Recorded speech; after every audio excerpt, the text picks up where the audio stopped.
Assalamualaikum warahmatullahi wabarakatuh. Halo semua pendengar dimanapun Anda berada. Kembali lagi di podcast Suara Bumi.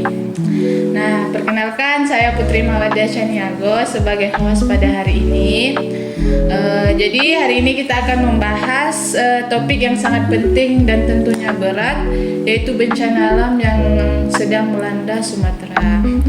Bencana banjir dan longsor telah menyebabkan banyak kerugian, korban jiwa dan meninggalkan duka yang sangat mendalam bagi korban. Jadi lewat episode ini kami ingin mengajak seluruh pendengar bukan hanya untuk mengetahui situasi yang sedang terjadi sekarang, tetapi juga memahami apa penyebab serta bagaimana kita bisa berperan sepenuhnya dalam membantu dan mencegah bencana serupa ini terjadi di masa yang akan mendatang lagi.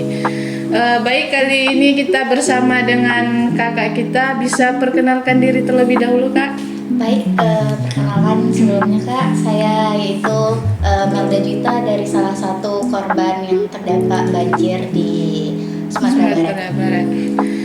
Baik Kak, sebelum kita masuk lebih jauh lagi, Kakak kan salah satu korban nih. Nah, jadi bagaimana kondisi terkini di lokasi bencana, Kak? Kalau untuk saat ini kondisinya itu yang pasti banyak lumpur dan rumah-rumah warga di sekitar rumah saya tentunya itu terkena dampaknya seperti halnya rumah yang hancur, kebun-kebunnya juga hancur, dan di sana tuh banyak yang mengungsi juga. Jadi Kak, menurut Kakak apa penyebab utama kejadian ini bisa terjadi? Menurut aku sendiri ya Kak, penyebabnya itu salah satunya itu hujan. Karena hujan terus menerus selama 3 hari menyebabkan air itu menguap ke atas gitu. Jadi banyak apalagi satu juga ketika banjir itu ada yang dibawanya yaitu pohon-pohon, tetapi pohon-pohon itu sangat-sangat besar dan membuat rumah-rumah warga juga terkena Galodo ya Kak? Iya, galodo. Jadi Kak, bagaimana proses evakuasi dan penanganan korban bencana di sana sekarang? Alhamdulillah di sana evakuasinya sangatlah cepat. Tim SAR yang berada di sana itu sangat gercep. Karena apa? Karena di suatu daerah tempat aku kemarin itu ada satu orang yang terkena dampak banjir itu. Dia kayak istilahnya pingsan atau apa waktu itu tim SAR-nya langsung membawa tandu untuk menyelamatkan korban tersebut. Jadi bagaimana dampak bencana ini terhadap masyarakat, baik dari sisi psikologisnya, ekonominya gitu kan?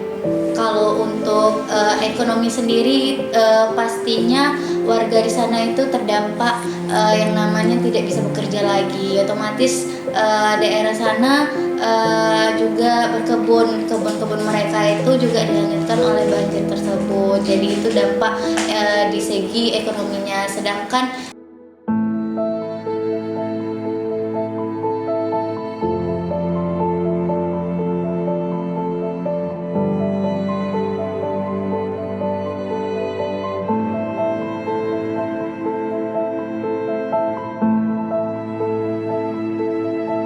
Oh jadi gitu ya Kak. Nah pasti di setiap proses evakuasi itu tentu ada tantangannya kan Kak.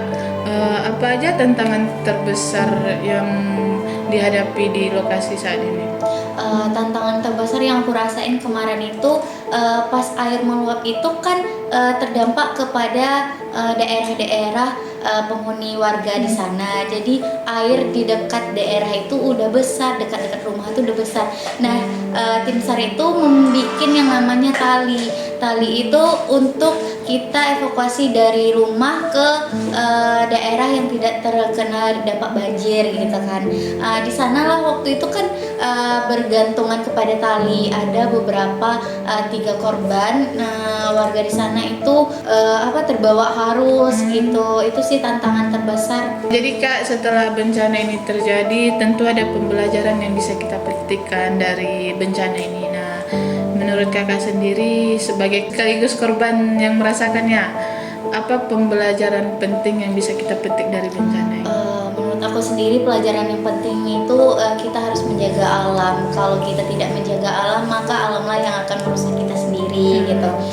Jadi jagalah alam itu seperti menanam pohon gitu, tidak membuang sampah pada sembarangan.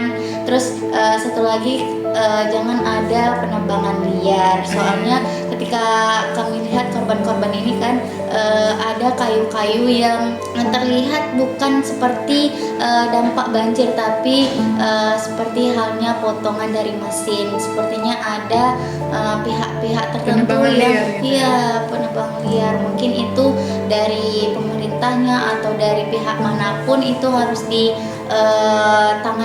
dengan baik. Nggak kerasa ya obrolan kita udah sampai di penghujung episode. Nah, kami berharap diskusi kita tentang bencana alam ini bukan berhenti sekedar informasi saja, tapi menjadi refleksi dan edukasi untuk kita semua tentang bagaimana pentingnya menjaga alam sekitar. Nah, terima kasih juga kepada narasumber kita pada hari ini yang merupakan sekaligus korban bencana alam, serta kepada pendengar yang menyimak hingga akhir. Saya Putri Mawadah Chaniago sebagai host dan Aku sebagai korban Nalda Juwita. kami pamit undur diri. Sampai jumpa di episode berikutnya. Tetap peduli, tetap waspada dan jaga alam kita. Assalamualaikum warahmatullahi wabarakatuh.